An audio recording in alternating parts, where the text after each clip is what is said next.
শিলাবতী নদীর জল উপচে গ্রামে জল ঢুকে সবথেকে বেশি ক্ষতিগ্রস্ত হলো গড়বেতার আমলাগোড়া গ্রাম পঞ্চায়েতের বড় পাচারোল আদিবাসী অধ্যুষিত এই গ্রামে 18টি বাড়ির মধ্যে 15টি বাড়ি সম্পূর্ণ ধসে পড়েছে জলের তোড়ে। ফলে 15টি পরিবারে প্রায় 70 থেকে 75 জন রয়েছে খুব দুরবস্থার মধ্যে। সরকার কোনো সাহায্য না মেলায় ক্ষোভ দেখা দিয়েছে ক্ষতিগ্রস্ত গ্রামবাসীদের মধ্যে। গ্রামবাসীদের অভিযোগ সবথেকে বেশি ক্ষতিগ্রস্ত হয়েছে এই গ্রাম, অথচ এই গ্রামে এখনো কোনো সরকারি সাহায্য পৌঁছয়নি। গ্রামে না পৌঁছেছে ত্রাণ, না খাবার জল। ফলে ছোট ছোট বাচ্চাদের নিয়ে খুবই কষ্টের মধ্যে থাকতে হচ্ছে তাদের। ছোট ছোট বাচ্চাদের নিয়ে অনেক নিবেদনের পর শুক্রবার ক্ষতিগ্রস্ত গ্রামে যান মন্ত্রী শ্রীকান্ত মাহাতো। মন্ত্রীকে জানানো হয়েছে তাদের দুরবস্থার কথা, সাহায্যের প্রতিশ্রুতি মিলেছে মন্ত্রীর তরফে, এমনটাই জানিয়েছে গ্রামবাসীরা।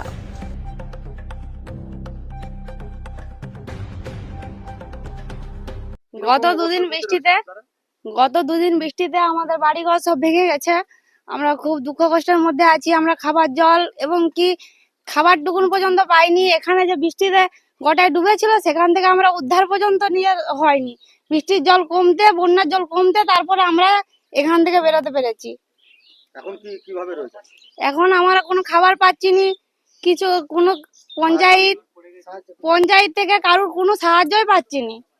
এখানে হচ্ছে কি আমরা চাইছি যে এই জায়গাটা থেকে আমরা উঠে একটু অন্য ভালো জায়গায় যেতে, যেখানে আমরা বন্যার জলটা পাবনি এবং আমরা যেমন খাবারটুকু পাই, এরকম বিপদ হলে যেমন একটু সাহায্যের হাতটা পাই, আমরা এটুকুই চাইছি। কি নাম আপনার? আমার নাম মমিতা দোলে, গ্রামের নাম কি? বড় পাঁচারোল। আচ্ছা, আপনাদের গ্রামের নাম কি? বড় বাজারও। কি রকম ধরনের ক্ষতি হয়েছে গ্রামে? বন্যা ঢুকে সব ঘর বাড়ি সব পড়ে গেছে, কোনো সরকারি ভাবে সুবিধা আমরা পাইনি।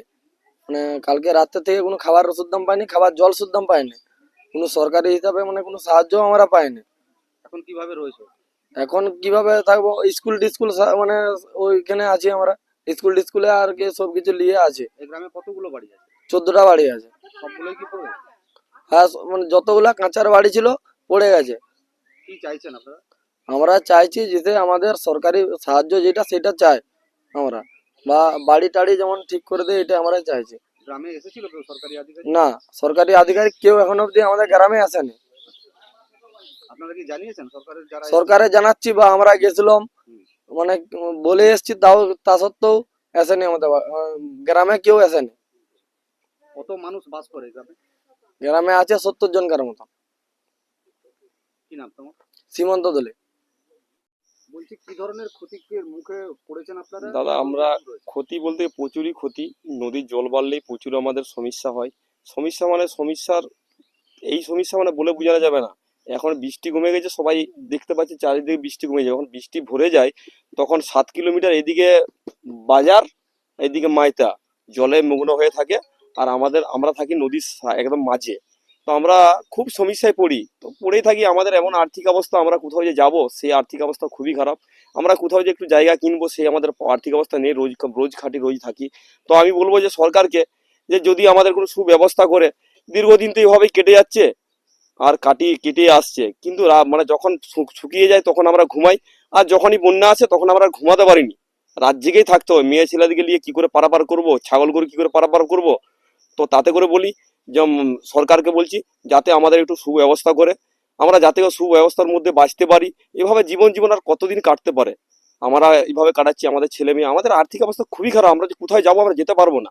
যদি আমাদেরকে সরকার সাহায্য করে, আমরা নিশ্চয়ই সরকারের সাহায্য নিয়েই আমরা পারবো, আমরা নিজেরা কিছু পারবো না। এখন পর্যন্ত যে সরকারি কোনো সাহায্য পেয়েছেন? হ্যাঁ, সরকারি সাহায্য বলতে কি, দেখুন আমাদের এখান থেকে একটু দূরে ত্রাণ শিবির হচ্ছে। সেই ত্রাণ শিবিরে এসেছিল সবাই মন্ত্রীরা। তো সেখানে ত্রাণ শিবির থেকে বলেছে কিছু পাঠিয়ে দিব। তো এখন অবধি আসেনি, তো আসবে হয়তো, আসেনি। আর এসছিল বাবুর মন্ত্রীরা এসছিল, বন্যা কমার পরে তারা দেখতে এসছিল মন্ত্রীরা এসছিল, মানে ব্লকের নেতারা এসছিল, সবাই দেখে গেছে তারা। তো তারা দেখে যে আমাদের পজিশন বুঝে, কি ভালো মন্দ বুঝে তাদেরকে আবেদন করেছি যাতে আমরা সুব্যবস্থার মধ্যে থাকতে পারি, ভালোভাবে থাকতে পারি, ভালোভাবে বাঁচতে পারি। সেই ব্যবস্থাটা তাদেরকেও আবেদন করছি, আর আপনাদেরকেও সেই আবেদনই করছি। আমার নাম সুভাষ দুলে।